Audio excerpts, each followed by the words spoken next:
Hello YouTube viewers, welcome to my show Camera Tuesday. In today's episode we're going to continue our sound series, and today we're going to look at very interesting device, Zoom F6. So let's dive right into it. Now before we dive really deep into it, we have to understand what we are talking about. So we are talking about what we classify as field recorder, basically bigger version of something like this. This is classified as handy recorder. This is basically bigger brother of this. So you have something like this, which is like a hybrid between these two, but this can only accept 2 extra channel.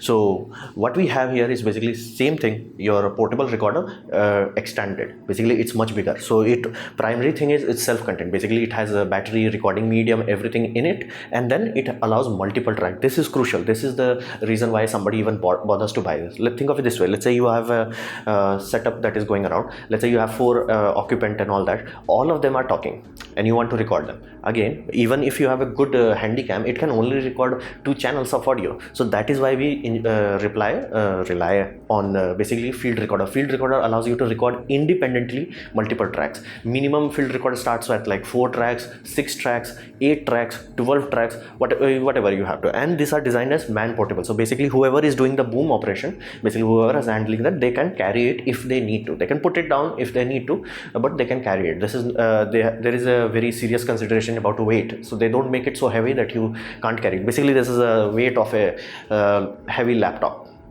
It is portable and it does allow independent multiple track. That's why they will always classify as, they will never say stereo 5.1. They will never say this sort of thing. They will say 6 channel, 8 channel, 9 channel. Basically each of the channel is independent. So let's say you have a scenario where you have lavalier microphone, wireless lavalier microphone, multiple of them.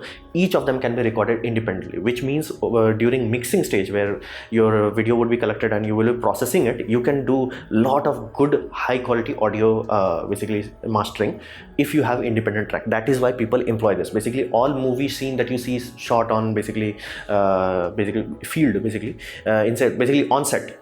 Generally this sort of thing is used. So this is field recorder.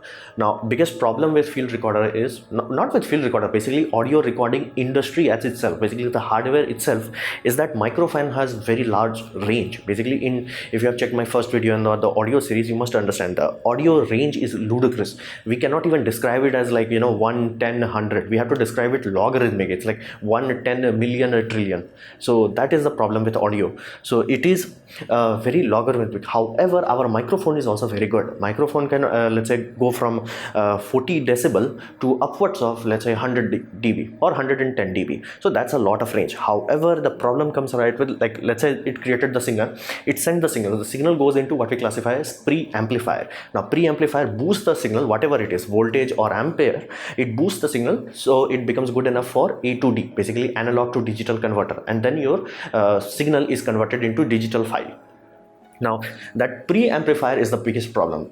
Even though we can make a microphone that has very long range, basically from dB scale, our preamplifier is very limited. That is why we have gain knobs. Basically tiny knobs that you see you can tweak is there because of that, because our preamplifier, no matter how good it is just very limited. So basically your microphone can record this much, basically from dB scale, your amplifier can preamplifier can only record this much. So that is why we have to move it. So if you are in a mildly loud environment, you will put it here. If you are very loud environment, you put it here. Your quiet environment, you would put it here. But your microphone, you don't have to do anything. Microphone is this big.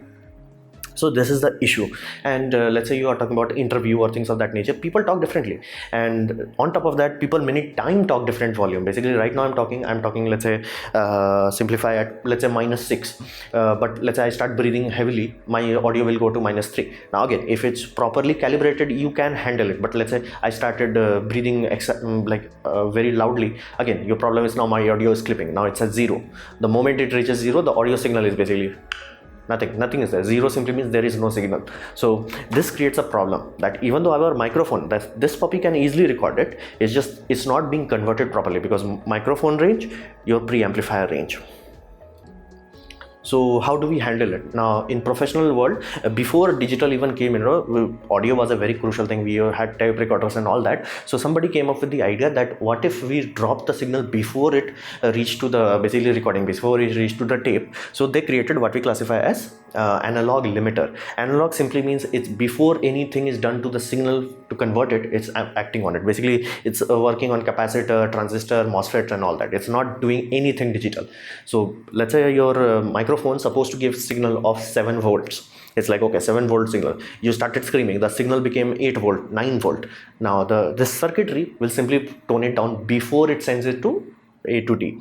So that way you save the signal. Now this works before A to D. This is critical aspect. Many cheap recorders, specifically like Zoom H1N, has what we classify as auto level. People think this is a limiter, and of course it is a limiter. It's just a digital limiter. Basically the mic, if the signal is clipped here, it's done. The signal is clipped, the audio clip would be very useless. To make sure that audio clip does not hurt your ear, they will simply tone down the volume where audio was clipped, but it was not it will not allow you to extract information. Basically it's lost.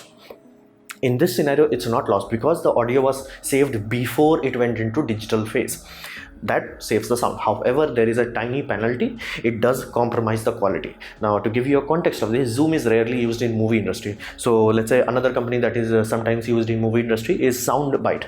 Now Soundbites, all of the recorders generally come equipped with analog limiter. So let's say audio quality is 100. When you engage basically analog limiter, it whenever it's activated, because it won't activate every time, it will be like, okay, I'm just chilling. The moment the signal goes up, then it will calm it down. It's like, okay, you are going too loud, then it will calm it down. So during that time, during that phase, let's say somebody started shouting, during that phase you will notice the sound quality dropped a little bit. That is why people don't generally rely on this. Like, let's just put analog limiter in everything and just forget about it. They don't want to rely on it. Of course it is needed for basically generalist work, but people don't want to rely on it because it does compromise quality little bit, not too much, little bit. And there is no comparison between analog and digital is just a joke.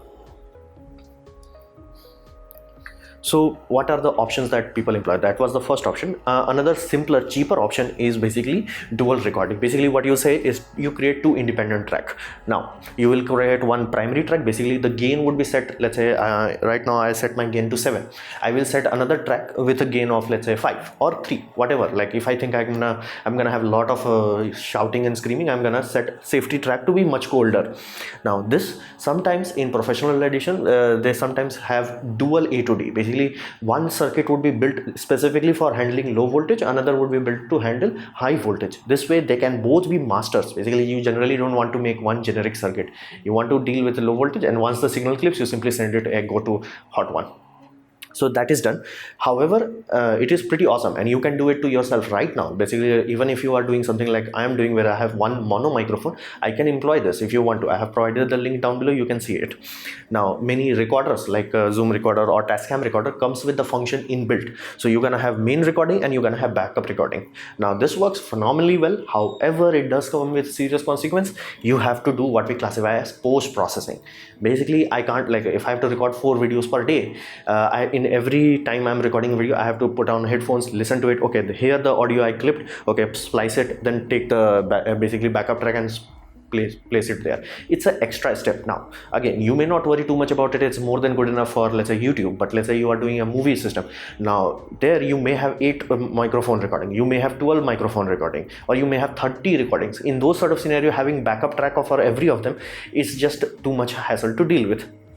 So it does work. This is a very good option. It does work. It's pretty awesome, and anybody can do it. Like you can do it on your DSLR and you can do it in your recorder. You can build it yourself. It's that useful. However, the fact that there is now 2 independent tracks to deal with creates a problem. Unless somebody creates a software code where it can automatically splice that, can be done, but nobody has done it yet. But this is the issue. So what Zoom has done, Zoom is saying they have been working for 10 years behind the scene for this, and I can accept their word, because what they have done is basically they created 2 A to D. It is common in very expensive equipment. Now the reason why they want 2 independent A to D is basically if you clone one A to D, it's like, okay, we have one, let's clone it another. It won't be master, and you have to understand, in audio, when the signal is analog, you have to make sure you use the perfect component. A component that is made for, let's say, high voltage will not work very well if you send it to low voltage. It's not like, okay, I can handle high, that means I can handle low. No, that's not the case. In audio, everything is very twitchy in that way. So you have to make sure you make a circuit that is for cold voltage. It will only work properly for cold voltage. If you have a signal for basically circuit for hot voltage, you will only work properly for hot voltage. So this way they create two very good basically preamplifier. Now here's the funny thing, your microphone range is this much, your preamplifier is generally clip, it's never gonna record the full audio. What they did is basically they put two of them. Now you have this much recording space, but your microphone can only do this. So that directly translates to your microphone will never clip. Now there is a physical clipping now let's say you have a microphone, you are shouting and all that, it's not gonna clip. But let's say somebody fired a gun near to it, because the decibel scale is, I told you, let's log in is doing 130 is your, let's say your microphone's limit. 131, it's gonna basically the membrane either is gonna tear apart or physically not gonna move, because it will be like pushed so back, the spring won't be able to allow it to bounce back. So in that scenario the microphone clipped. Now generally microphone rarely clips unless it's a bad one or you are in a gun range. Other than that, there is not that much that can clip a microphone. And even in a gun range, you can buy microphone that are designed for that. Like let's say you want to record gun sound for, let's say, Call of Duty or things of that nature. There is a microphone that is specifically built that can record that kind of high decibel sound properly. So assuming that your microphone is not clipping, you cannot clip this. Now that's okay, you got the signal, you got the good signal. Now the problem is generally we employ what we call 24-bit file. Basically every camera recording or audio recorders, they are generally 24-bit. That gives you 0 to this certain amount of depth. Now they said, okay, that's good enough, but that means I have to compress the data that I'm getting. So instead of compressing the data, they said, let's say instead of using 24, let's go to 32. Now they have much more leg room. Instead of compressing the data to fit into 24-bit, they are letting the data go. So the data is directly going into 32-bit format. This is their golden goose. Now how they are doing it, that's proprietary. But if this works, that will translate into large changes into gaming, basically audio industry. No more levels. Basically you plug your microphone, that's it. You don't have to change level. Now you might be like, okay, why the heck there are this many levels in this? Basically it's a six track recorder. So these are faders. Basically this, let's say you are taking a stereo mix out of this on the spot, you need to basically let's say you have 6 people, one person is speaking, 5 are quiet, you will set all 5 to 0, and then one person who is speaking, you will record it. Then you will keep doing this. This is fader. This is for mixing purposes. It's not gonna do any mic adjustment. They don't need to. This will change industry forever, because if this works out even half as good as they are claiming, imagine this way, like you never have to worry about your microphone clipping, because the range of 32-bit file is very huge. The range of 2 different analog to digital circuit, that's completely huge. So you don't have to worry about it. Basically now they can make a recorder that can go from as low as, let's say, 30 dB to 130 dB. No person can clip that. Basically person cannot. Of course a gun can still clip it, but a person cannot. So that is amazing. Like if this works out, if this really pans out the way they are saying, it will change audio industry permanently. But like this is not a basically upgrade, oh now audio quality is better. This is an evolution. Basically like how excited I was for the last video about Rode wireless Go. This is same thing. Like this is first time somebody is like, oh, our technology has upgraded a lot, because 24-bit is an ancient file standard. Let's use that. Let's use it. Now we can use it. This is like somebody sat down and it's like, okay, let's use the technology we have right now, because silicon is very cheap right now. I think the A to D would be the expensive part. The silicon that does the 32-bit compression, they will like, yeah, that's free. Don't even worry about it. So, and they even have color LCD. Finally somebody is learning that you should have color screen. Okay. Awesome thing. If this works out, this will change the basically audio landscape permanently, and once it is successful, it will trickle down to small recorder like this. Basically we'll no longer have to worry about the knob anymore.